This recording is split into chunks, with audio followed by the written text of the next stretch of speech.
நேயர்கள் அனைவருக்கும் அன்பான வணக்கம். இந்த தொகுப்புல தை மாதம் நமக்கு எப்படிப்பட்ட பலன்கள்லாம் கிடைக்கும் அப்படின்னு பார்க்கலாம். தை மாதம் தமிழ் மாதத்தின் 10வது மாதம், அதாவது 2024ஆம் வருடத்தின் தமிழ் மாதத்துக்கு இது முதல் மாதம் அப்படின்னு கூட சொல்லலாம். தை மாதம் 1ஆம் தேதி முதல் 21ஆம் தேதி வரைக்கும் இருக்கு. ஜனவரி மாதம் 15ஆம் தேதி முதல் பிப்ரவரி மாதம் 12ஆம் தேதி வரைக்கும் இந்த தை மாதம் இருக்குது. ஆங்கில மாதத்துக்கு பொதுவாகவே நம்ம எந்த ஒரு நல்ல செயலையும் நம்ம ஆரம்பிக்கிறதுக்கு தை மாதத்தில் ஆரம்பிக்கிறது தான் வழக்கம். இந்த தை மாதத்தில் தான் சூரியன் தன்னுடைய வடதிசை பயணத்தை தொடங்குறாரு. உத்தராயணிய காலம் அப்படிங்கிறது ஆரம்பமாக போகுது.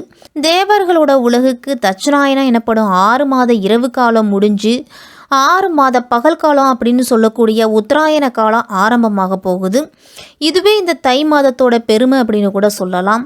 ஆடி மாதத்தில் விதைச்ச நெல்லெல்லாம் தை மாதத்தில் தான் அறுவடை செய்வாங்க. அந்த அறுவடை செஞ்ச நெல்லில் தான் தை பொங்கல் அன்று புது அரிசியில் பொங்கல் செய்து சூரிய பகவானுக்கு படைப்பாங்க. அதே மாதிரி கடவுளுக்கு நன்றி சொல்லும் விதமாகவும் இருக்கும் இந்த தைப்பொங்கல். இந்த தை மாதத்தில் ஏகப்பட்ட விசேஷங்கள் அப்படிங்கிறது இருக்கு. தைப்பொங்கல், மாட்டுப்பொங்கல், காணும் பொங்கல், பூசம் வருது, தை அமாவாசை ரொம்ப மிக மிக விசேஷம் அப்படின்னு கூட சொல்லலாம். மக்கள் நல்ல விளைச்சலுக்கு உதவிய சூரிய கடவுளுக்கு நன்றி செலுத்தும் விதமாக தான் தை மாதத்தின் முதல் நாளை தைப்பொங்கலாக நம்ம கொண்டாடுறோம். இந்த தை மாதத்தை மகர மாதம்னு கூட அழைப்பாங்க. ஏன்னா மகர ராசிக்குள்ள சூரியன் நுழைவது தான் அதுக்கு காரணம். இப்படிப்பட்ட இந்த தை மாதத்துல கிரகங்களோட நிலைகள்லாம் எப்படி இருக்கு அப்படின்னு பார்த்தோம்னா, சூரியன் மகர ராசியில சஞ்சரிக்கிறாரு. செவ்வாய் தனுசு ராசியில இருக்கிறாரு. மாதத்தின் பிற்பகுதியில மகர ராசிக்கு போறாரு. புதன் தனுசு ராசியில இருக்கிறாரு. அதன் பிறகு மகர ராசிக்கு போறாரு. சுக்கிரன் விருச்சிகத்துல இருக்கிறாரு தை மாதம் 5ஆம் தேதி வரைக்கும். அதன் பிறகு தனுசு ராசிக்கு போறாரு. குரு மேஷ ராசியிலையும், சனி கும்ப ராசியிலையும், ராகு மீன ராசியிலையும், கேது கன்னி ராசியிலையும் இருக்கிறாங்க.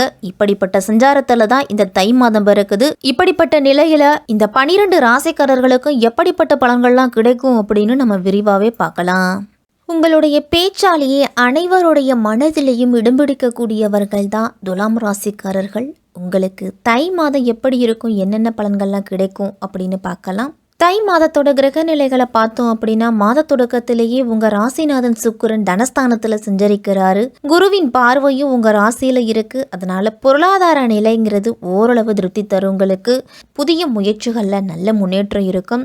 அர்த்தாஷ்டம சனி விலகிருச்சு அப்படிங்கறதால இனிமேல் உடல் ஆரோக்கியத்துல படிப்படியான முன்னேற்றம் அப்படிங்கிறது துலாம் ராசிக்காரர்களுக்கு இருக்கும். இல்லத்துல சுபகாரியங்கள்லாம் படிப்படியா நடக்கும். இனிமேல் சுகஸ்தானமான 4ஆம் வீட்டுல சூரியன், சுக்கிரன், சனி பகவானும் கூடி இருக்கிறாங்க. சொத்து சேர்க்கை அப்படிங்கிறது வரப்போகுது. துலாம் ராசிக்காரர்களுக்கெல்லாம் சூரியனும் சுக்கிரனும் இணைஞ்சாலே உங்களுக்கு ஆடம்பரமான பொருள் சேர்க்கையை ஏற்படுத்துவாங்க. இல்லத்துக்கு தேவையான பொருள்கள் எல்லாம் வாங்கக்கூடிய யோகம் இருக்குது. எலக்ட்ரானிக்ஸ் ஐட்டமாக இருக்கட்டும், அதே மாதிரி பெண்கள்லாம் ஆபரணத்தில் அதிகம் விரும்புவாங்க. நீண்ட நாளாக ஆசைப்பட்டு கேட்டுட்டு இருந்த ஒரு பொருள் உங்கள் கைக்கு சேரும் இந்த தை மாதம். இந்த மாதம் கோதுமை மாவுல நெய், சர்க்கரை சேர்த்து உணவுப் பொருளை நீங்க தானமாக கொடுத்துட்டு வந்தீங்க அப்படின்னா கடன் பிரச்சனைகள்லாம் நீங்கி அதிக நன்மைகள் நடக்கும். உங்களுக்கு திடீர் பணவரவு, திடீர் யோகம்லாம் வரப்போகுது இந்த தை மாதத்துல. அதே மாதிரி 4ஆம் இடத்துல சூரியன் பயணம் செய்யறதால வீடு கட்டக்கூடிய யோகம் இருக்குது. வீடு கட்டலாம், கட்டிய வீட்டை வாங்கலாம், அல்லது இடமாவது வாங்கலாம். இல்லை வீடு கட்டணும், வங்கிகளில் கடனுக்கு விண்ணப்பிக்கணும், அதுக்கு முயற்சி செய்யலாம். ஏதாவது ஒன்று வீடுக்கு சம்பந்தமான முயற்சிகளில் இந்த மாதத்தில் ஈடுபடுவீங்க. செவ்வாய் உங்க ராசிக்கு 3ஆம் வீட்டில் இருக்கிறாரு. சகோதரர்களோட உடல் ஆரோக்கியம் பாதிக்கப்படலாம். அவர்களால் உங்களுக்கு ஒரு சில மன சஞ்சலங்கள்லாம் வரும். 22ஆம் தேதிக்கு பின்னர் ரியல் எஸ்டேட் தொழிலில் நல்ல முன்னேற்றம் இருக்கும். இந்த மாதத்தில் தைரியமும் தன்னம்பிக்கையும் அதிகரிக்க போகுது. அடிக்கடி வெளியூர்லாம் சென்று வரும் சூழ்நிலை வரும். துலாம் ராசிக்காரர்களுக்கெல்லாம் தொழில் வியாபாரத்தின் மூலம் பண வருமானம் இரட்டிப்பு மடங்கா கிடைக்கிறதுக்கு அடுத்தவர்களை நம்பி முக்கியமான பொறுப்புகளை ஒப்படைப்பதை தவிர்த்துக்கணும். நீங்க உங்களுடைய கண்காணிப்பை நீங்க தொழில் வியாபாரத்துல செலுத்தணும். வங்கி சேமிப்பு அப்படிங்கிறது இந்த மாதத்துல அதிகரிக்கலாம். துலாம் ராசிக்காரர்களுக்கெல்லாம் மாத தொடக்கத்திலேயே குரு பகவான் 7ஆம் இடத்துல சஞ்சரிக்கிறாரு. அவருடைய பார்வை உங்க ராசியில பதியுது. உங்களுடைய ராசிநாதன் சுக்கிரனுக்கு பகை கிரகமா இருக்கிறாரு குரு பகவான். அவரோட பார்வை உங்களுக்கு ஓரளவு நல்ல பலன்களை கொடுக்கும். தொழில் உத்தியோகத்திலெல்லாம் ஒரு சில குறுக்கீடுகள்லாம் வரும். அதே மாதிரி கணக்கு வழக்குகளையெல்லாம் நீங்க சரியா வச்சுக்கிறது நல்லது. துலாம் ராசிக்காரர்கள் உற்றார் உறவினர்களோட மனஸ்தாபங்கள்லாம் மாறும். இனிமேல் பொருளாதாரத்துல இருந்துட்டு வந்த நெருக்கடி நிலையும் இந்த மாதத்துல மாறும். தை மாதம் 5ஆம் தேதி தனுசு ராசிக்கு சுக்கிரன் வராரு. சுக்கிரன் சுகஸ்தானத்துல சஞ்சரிக்கிறாரு. சொத்துக்களால ஆதாயம் கிடைக்க போகுது. அதே மாதிரி பாக பிரிவினை செய்துக்கலாம். இந்த மாதத்துல நீண்ட நாளா நீதிமன்றத்துல வழக்குகளை இருந்த சொத்துக்கள் எல்லாமே இந்த மாதத்துல கைக்கு கிடைக்கும் நேரம். உங்களுடைய லட்சியத்தை நோக்கி அடுத்த அடி எடுத்து வைக்க போறீங்க. தை மாதம் 5ஆம் தேதி தனுசு ராசிக்கு சுக்கிரன் வராரு. உங்க ராசிக்கு 3ஆம் இடத்துக்கு அதிபதியான சுக்கிரன் வருவது யோகமான அமைப்பு. வெற்றிகள் ஸ்தானத்திலையும் உங்க ராசிநாதனாவும் சுக்கிரன் இருக்கிறதால உங்களுடைய லட்சியத்தை நோக்கி நீங்க அடுத்தடி எடுத்து வைக்க போறீங்க அப்படின்னே சொல்லலாம். உங்களுடைய வாழ்க்கையிலேயே அடுத்த கட்டத்துக்கு நீங்க போறதுக்கு தயாரா இருங்க. சகோதரர்களுக்குள்ள இருந்து வந்த மன சஞ்சலங்கள் எல்லாமே மறையும். எந்த ஒரு விஷயமா இருந்தாலும் கொள்கை பிடிப்போடு செயல்படுவீங்க.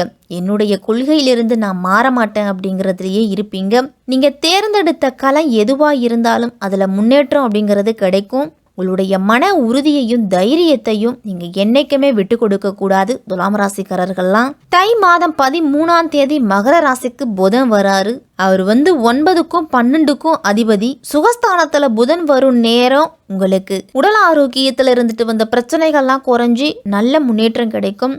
குடும்பத்துல மகிழ்ச்சி பொங்கக்கூடிய செய்திகள்லாம் கிடைக்கும். உங்களுக்கு முக்கியமான நபர்களால உங்களுடைய முன்னேற்ற பாதையில் அடியெடுத்து வைக்க போறீங்க அப்படின்னு கூட சொல்லலாம். அரசு வேலைக்கு முயற்சி செய்துட்டு இருக்கிறவங்களுக்கெல்லாம் இந்த மாதத்துல கிடைக்கும். தொழில புதிய நண்பர்கள்லாம் இணைஞ்சு உங்களுடைய பொருளாதாரத்தை உயர வைப்பாங்க. இதுவரைக்கும் தொழில பணியாளர்களால உங்களுக்கு தொல்லைகள் இருந்துகிட்டே வந்திருக்கும். அந்த பணியாளர்கள்லாம் நீக்கிட்டு புதிய பணியாளர்களை சேர்த்துக்கிறது நல்லது. தை மாதம் 21ஆம் தேதி மகர ராசிக்கு செவ்வாய் போறாரு. மகரம் செவ்வாய்க்கு உச்ச வீடுங்கிறதால மகரம் செவ்வாய்க்கு உச்ச வீடுன்னே சொல்லலாம். அவர் உச்சம் பெற்று சஞ்சரிக்கிறது உங்களுக்கு குடும்பத்துல நல்ல முன்னேற்றத்தை கொடுப்பாரு. கொடுத்த வாக்க காப்பாற்றுறதுக்கு கடுமையா நீங்க பாடுபடுவீங்க. உதிரி வருமானங்களால உங்களுடைய பொருளாதார தேவையை நீங்க பூர்த்தி செய்துக்கலாம். வாழ்க்கை துணைக்கு வேலை கிடைக்கிறதன் மூலமா உங்களுக்கு கையிருப்பு அப்படிங்கிறது அதிகரிக்கும். அயல்நாட்டு நிறுவனங்கள்ல இருந்து உங்களுக்கு அழைப்புகள்லாம் வரும். மாத தொடக்கத்திலேயே உங்க ராசிக்கு 5ஆம் இடத்துல சனி பகவான் சஞ்சரிக்கிறாரு. துலாம் ராசிக்கு பஞ்சமஸ்தானத்துல சனி இருக்கிறாரு. அர்த்தாஷ்டம சனி விலகியதால உங்களுக்கு இனிமேல் நல்லது நடக்கும். சிறிய முதலீடுகள் செய்து பெரிய வெற்றியை குவிக்க போறீங்க. துலாம் ராசிக்காரர்கள் எல்லாருமே ஆதாயம் தரும் தகவல்கள்லாம் உங்களுக்கு சேரும். அதனால ஆன்மீக பயணங்கள்லாம் அதிகரிக்கும். ஆன்மீகத்துல நாட்டமும் உண்டாகும். உங்களுக்கு அருகில் இருக்கக்கூடிய பழுதடைந்த கோவில்களை புனரமைப்பு பணிக்காக உங்களால முடிஞ்ச உதவிகளை செய்யுங்க. பிள்ளைகளோட எதிர்காலத்துக்காக கடுமையா நீங்க பாடுபடுவீங்க. அவர்களோட கனவுகளை நனவாக்குறதுக்கு நீங்க கடுமையா உழைப்பீங்க. நெருங்கிய நண்பர்கள்லாம் உங்களுடைய நிகழ்கால தேவைகளை பூர்த்தி செய்வாங்க.